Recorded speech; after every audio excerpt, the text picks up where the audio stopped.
Terpantas, terkini dan sahih. Bila-bila masa, di mana jua. Berita di jari. Subscribe YouTube Bulletin TV3. Buletin pagi 16 Januari bersama saya, Nik Munirah, Nik Hassan. Tajuk utama hari ini, jaminan kerajaan kepada simpanan lebih 9 juta pendeposit tabung haji kekal. Hospital swasta sedia bantu Kementerian Kesihatan rawat pesakit COVID-19.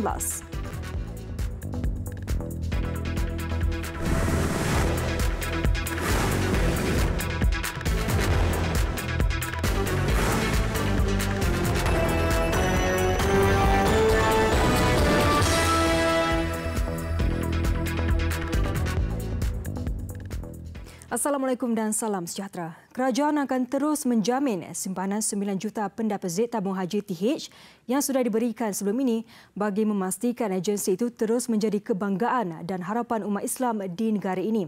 Menteri di Jabatan Perdana Menteri Hal Ehwal Agama, Datuk Seri Zulkifli Muhammad Al-Bakri berkata, TH berada di landasan betul untuk mengorak langkah lebih cemerlang. Dalam satu kenyataan di Facebook, beliau berkata, sejak peralihan kerajaan, prestasi cemerlang TH membuktikan kestabilan tadbir urus agensi itu. Ini dapat dibuktikan menerusi pembelian menara VSQ-1 daripada Bukit Damansara Development Sdn Bhd serta jumlah deposit sebanyak RM75.9 bilion. Beliau juga menafikan dakwaan beberapa pihak. Kononnya, cadangan pindaan Akta TH 1995 akan menjejaskan jaminan kerajaan kepada pendeposit TH.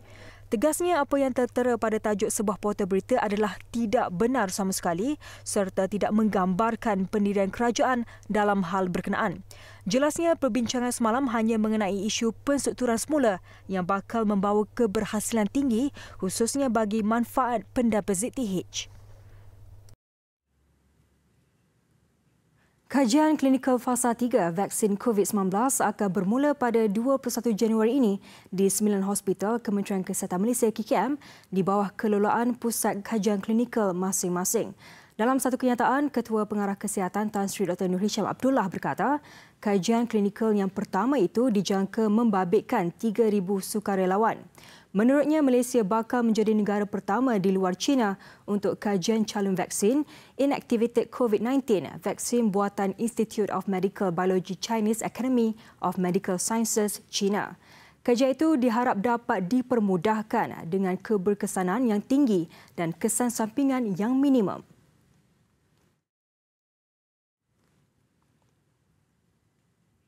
Persatuan Hospital Swasta Malaysia APHM dan pemegang lesen hospital swasta bersetuju untuk bekerjasama dengan Kementerian Kesihatan KKM untuk merawat pesakit COVID-19 di fasiliti masing-masing. Timbalan Menteri Kesihatan 1 Datuk Dr. Nur Azmi Ghazali berkata, persetujuan itu dicapai ketika perbincangan awal pihaknya dengan APHM Rabu lalu. Dalam satu kenyataan, beliau berkata, mesyuarat telah dipengerusikan beliau yang turut dihadiri wakil KKM dari pelbagai bahagian. Katanya pihaknya berpuas hati dengan perbincangan itu selain sedang meneliti beberapa isu yang dibangkitkan wakil APHM.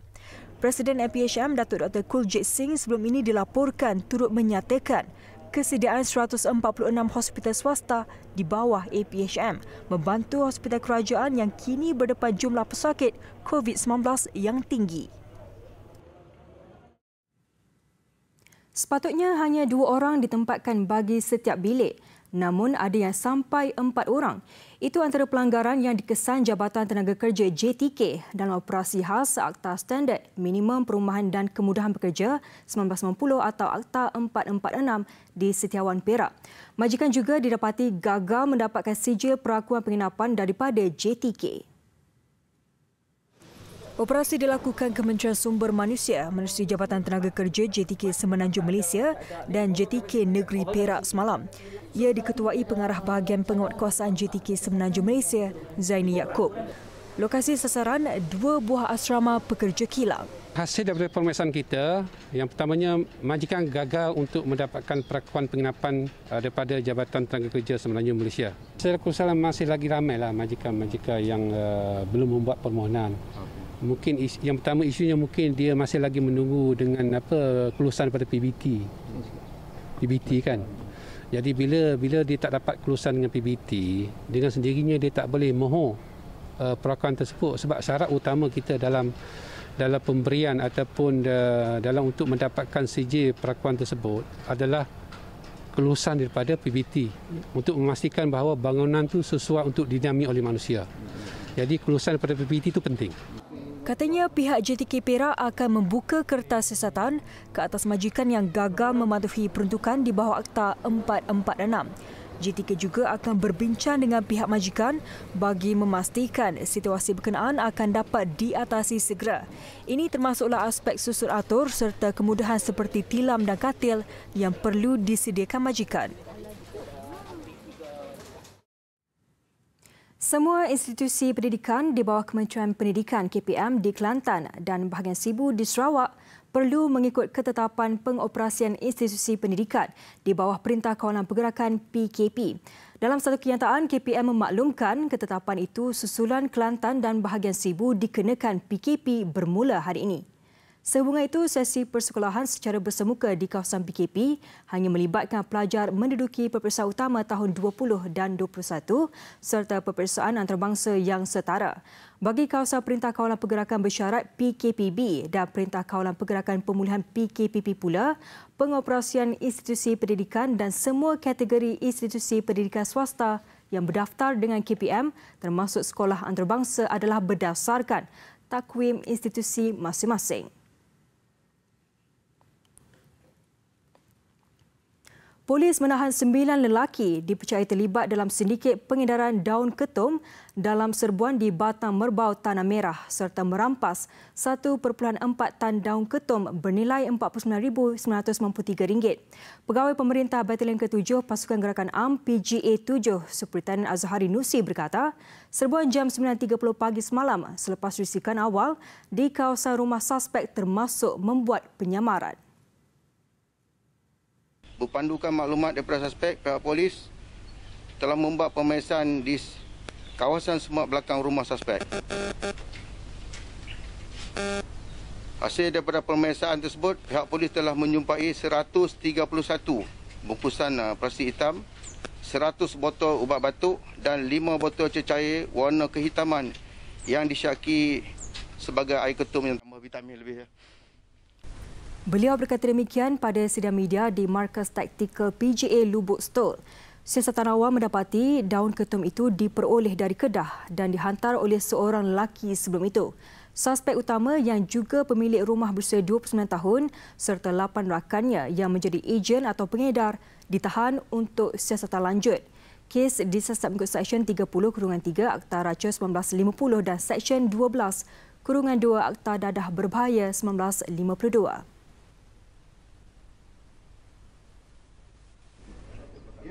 Sementara itu, Superintendent Azhari Nusi memaklumkan Kementerian Dalam Negeri telah melantik kontraktor bagi membangun dan menaik taraf 12 daripada 17 pos kawalan di sempadan bagi kawalan keselamatan sepanjang Sungai Golok, Kelantan. Katanya projek bagi menempatkan pos ke lokasi baru di tanah milik kerajaan negeri dijangka siap pada tahun 2023. Mengikut perancangan, setiap pos kawalan akan diganti dengan yang baru serta ditempatkan di kawasan lebih tinggi supaya tidak dinaiki air pada musim tengkujuh. Untuk makluman, projek 12 pos yang kita maklumkan yang sebelum ni, iaitu pos di projek Kasban, melibatkan pos daripada Mek Gombak ke sana lah, di kawasan KTJ, banyak KTJ Jempedah dan Kuala Jambu. Jadi setakat ni baru bermula oleh kerana itu hari kekangan oleh kerana banjir. Beliau berkata demikian selepas program amal gotong royong mencuci pos kawalan keselamatan Ibrahim Pincin di Rantau Panjang. Pada majlis ini, sumbangan makanan dan sejadah serta gotong royong mencuci dilakukan 4 badan bukan kerajaan NGO. Tujuan kita berada di sini pada hari ini adalah bagi memberi semangat dan juga sokongan moral kepada benten pertahanan negara, khususnya Batalion 7 PGA yang telah mengorbankan masa, tenaga dan juga nyawa mereka untuk memberi keamanan kepada kita di rumah masing-masing. Jadi program hari ini kita bergotong royong bersama-sama dengan mereka dan diharapkan dengan aktiviti sebegini ia akan menjalin satu hubungan yang baiklah antara polis dan masyarakat. Sumbangan dalam program itu susulan laporan TV3 mengenai pos kawalan masih ditenggelami banjir bulan lalu. Jabatan Meteorologi Malaysia, Met Malaysia, mengeluarkan amaran cuaca waspada dengan hujan lebat dijangka berlaku di Sabah dan Sarawak sehingga esok. Ia membabitkan kawasan di Kuching, Serian, Samarahan, Seri Aman, Sarike dan Mukah di Sarawak serta Telupit, Kinabatangan, Beluran dan Sandakan di Sabah. Kadar itu dijangka berterusan di kawasan Bintulu, Miri dan Limbang selain beberapa kawasan pedalaman melibatkan Sipitang, Kuala Penyu, Beaufort, Keningau serta Tambunan. Amaran sama turut dikeluarkan di Kudat, Sabah dan Labuan. Sementara itu, 2 jambatan di Kampung Tinusa 2, Sandakan Sabah roboh akibat fenomena air pasang besar sejak Rabu lalu. Lebih 300 penduduk terjejas berkata mereka terpaksa menggunakan titi sementara yang dibina sendiri penduduk di kampung berkenaan. Jambatan konkrit yang dibina sejak 2012 sepanjang hampir 80 meter roboh dipukul ombak besar Rabu lalu. Penduduk kampung yang dipimpin oleh pemaju mukim bergotong royong membina titi sementara bagi memudahkan pergerakan penduduk kampung. Jadi untuk persiapan mereka, dokumen-dokumen berharga, anak-anak, warga emas, golongan EKU akan dipindahkan di kawasan ini ke rumah sanak saudara dorang, rumah-rumah jiran terdekat untuk mengelakkan kejadian kemalangan jiwa berlaku. Yang saya harapkan di sini selaku orang kampung, wakil-wakil orang kampung, agar dapat kerajaan mempercepatkanlah jembatan tersebut. Oleh kerana jembatan ini diperlukan oleh penduduk kampung, terutamanya yang kena musibah. Yang kita takut, mana tahu lagi kita tidak sangka bencana akan datang. Menurut Majlis Perbandaran Sandakan, pihaknya sedang menganggarkan kos untuk membina semula jambatan secepat mungkin. Kita akan ambil tindakan setelah mendapat kos anggaran secepatnya. Itu yang telah dipahamkan oleh pihak Majlis Perbandaran dan pengakuan daripada Yang Berhormat Adun Sungai Sibuga.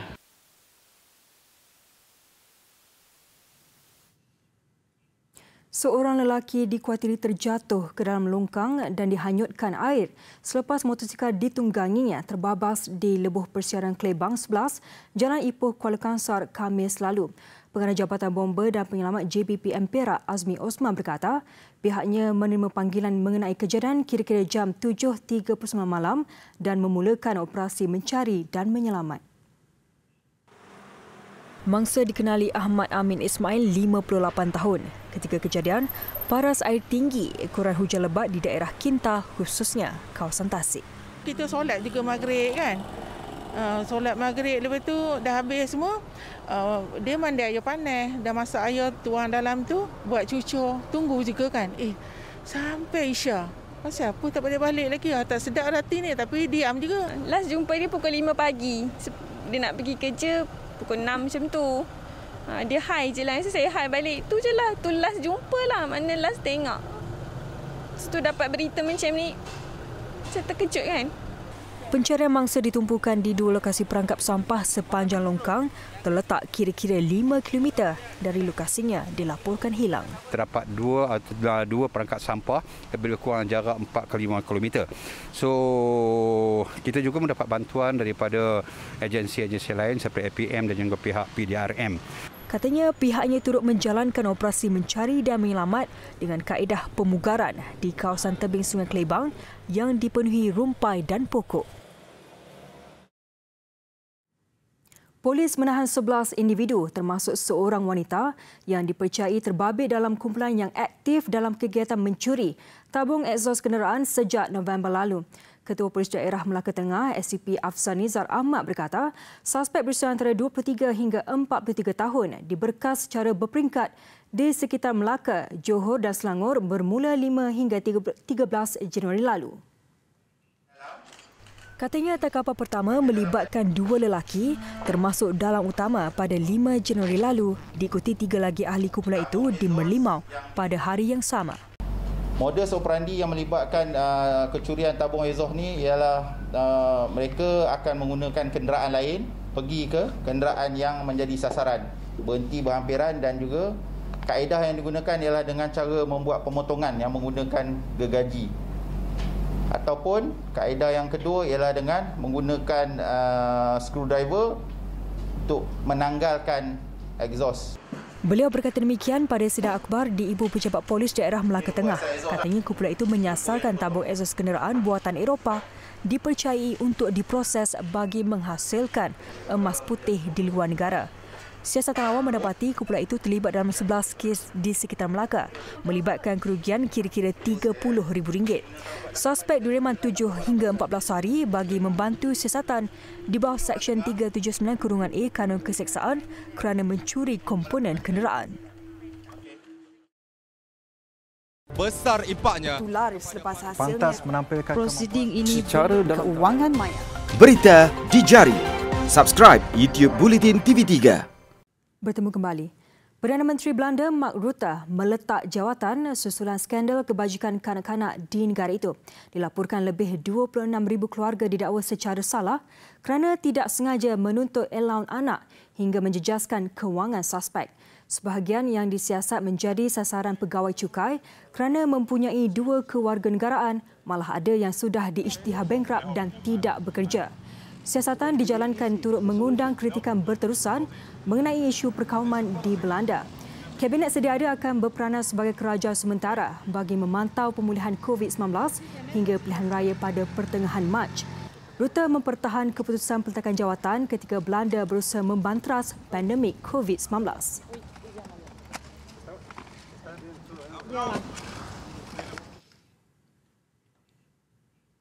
Iraq, Palestin, Kuwait dan Qatar merekodkan lebih banyak jangkitan dan kematian akibat COVID-19 sehingga semalam. 7 kes kematian akibat COVID-19 dilaporkan di Iraq dalam tempoh 24 jam, sekaligus meletakkan jumlah kematian keseluruhan di negara itu sebanyak 12,922 orang. Iraq merekodkan 770 jangkitan baru menjadikan keseluruhan kes 606,186 dengan 564,359 daripadanya sudah sembuh. Sementara itu di Palestin, Kementerian Kesihatan negara itu mengesahkan 7 individu juga maut akibat COVID-19 dalam tempoh sama di wilayah taklukan Israel itu. Manakala kes baru pula sebanyak 736. Katanya di wilayah Palestin, bilangan kes mencecah 169,388 dengan 1,821 kematian dan 153,774 kes pulih.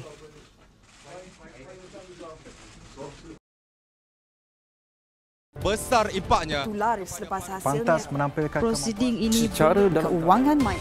Berita di jari. Subscribe YouTube Bulletin TV3.